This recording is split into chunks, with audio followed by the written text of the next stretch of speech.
Success is angling back for the run now. LJK Phoenix from Save Our Pennies. Sparkling Success is coming through. It's Sparkling Success after LJK Phoenix who gallop. It's Sparkling Success, Pine Valley Boomerang to fly.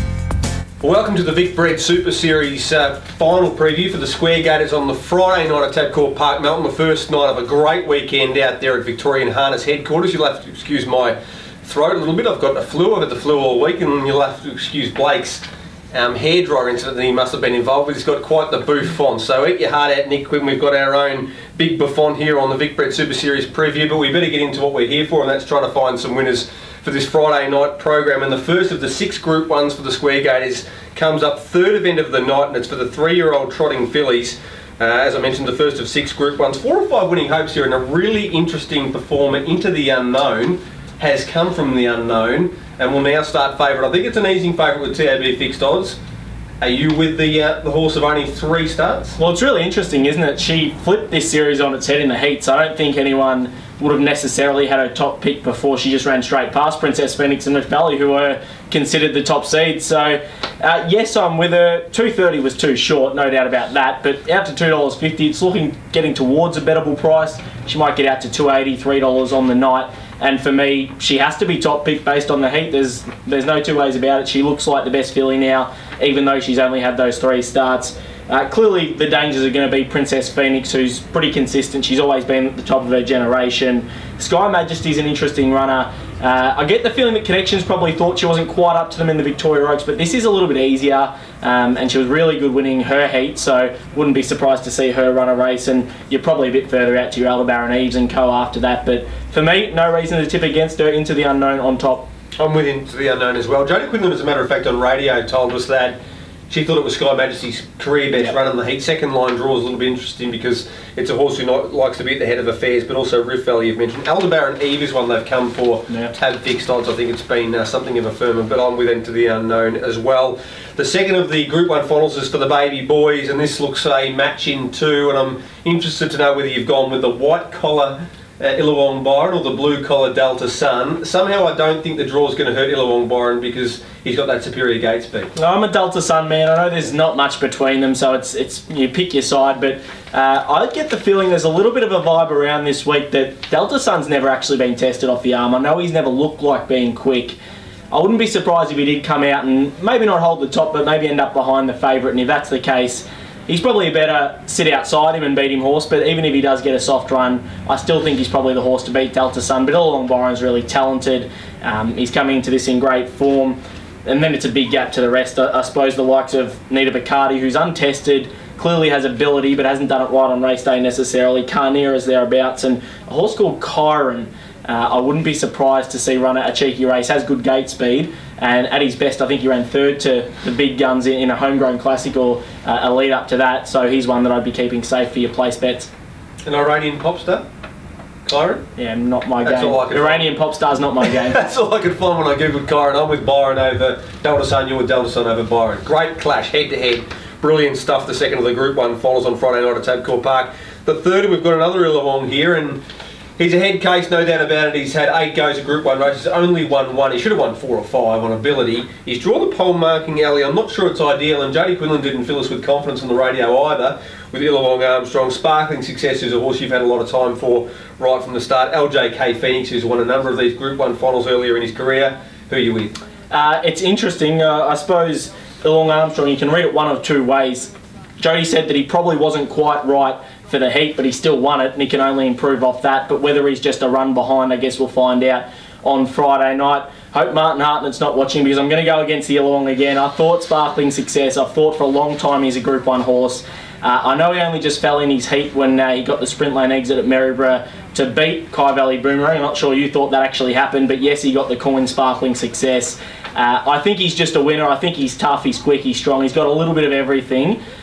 He probably has to lob somewhere handy in transit, maybe go to the breeze at some point, but for me, he's a very nice horse. I thought he would win. Illawong Armstrong's the obvious danger.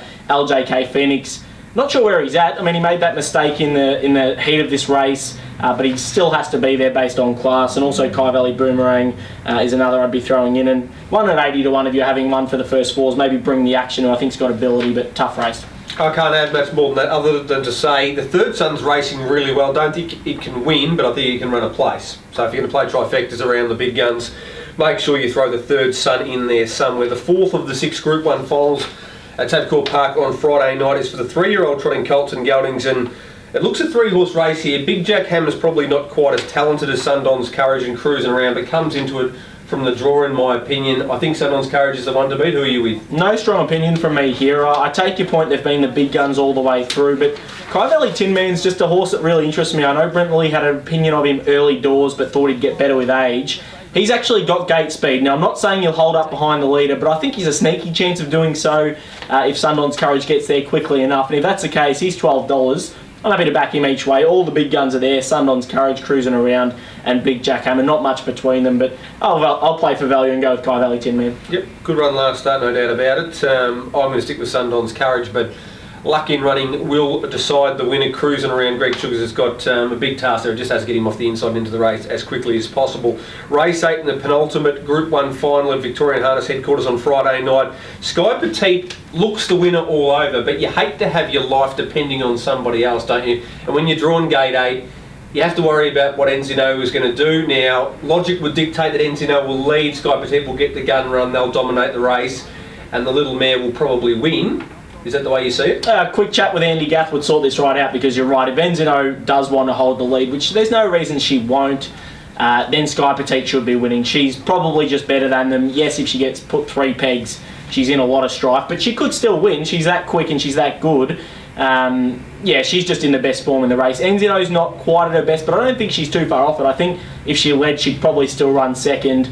Outside of those, Valgardine is a good mare, Aldebaran DB, and I thought Sasha's Dream, if Enzino does lead, she could drop in 3 pegs and she'd be one to play for your trifectas and first fours. Yeah, I thought Valgardina might be the best value in the race at around $8, although she's shortened from 9 any shorter than that, and you start getting into the territory where she should probably be in the first place. The last of the Group 1 finals on Friday night is for the baby girls. This is a very, very difficult event. Illawong Shimmer's got the score on the board, gets the frontline draw. What you see is what you get, but can you find one with a little bit less experience, maybe a Derriere or a Midnight at Pinevale for Amy Tubbs that might be able to get it rolled? Maybe. No strong opinion again from me. It is a really tough race. Yankee Redback will be first down to the pegs and always runs an honest race. She's thereabouts. Illawong Shimmer, as you say, has won that homegrown classic and continue to improve. I think What's Up Rainbow is an interesting runner for the Elchins, drawn 4, clearly has some ability. And also, again, one I'm following at big odds, White House Sweet at 80 to 1. Probably going to end up 3 pegs, potentially 4 pegs, but even still could run into 4th at sort of big odds, maybe even 3rd at $15 a place. But not for me this race. It's hard to be punting in, I think. I spoke to Amy Tubbs earlier in the week, and she said there's not a lot between Derriere and Midnight at Pinevale. I'm with Derriere. From the 2 runs that I've seen, both have been outstanding. Yep. Last start effort broke twice in running and was still making up huge amounts of ground on Illawong Shimmer in the lane, so she's going to go really, really close. Have you got a best bet, a moral, something that we can launch into on Friday night to carry into Saturday night? I think Into the Unknown is the best, just on face value. If you take it as you see it, she's the best filly in the race, so if she gets out to $2.80, that'll be about my price. I'm steering clear of the Vicbred Super Series finals for the Trotters and going to the Newbie Kiosk Trotters free for all for my best bet. Mulry Time, loves the mile. Bill Collins, winner earlier in the season, has won an Aldebaran Park Mulry mile. I think she speeds to the lead and won't get beaten from there. Good luck on Friday night. If you're a trotting zealot, you're going to be in 7th heaven, and then hopefully we'll make some money to funnel into Saturday night with the Pacers take their turn. Good luck and good punting.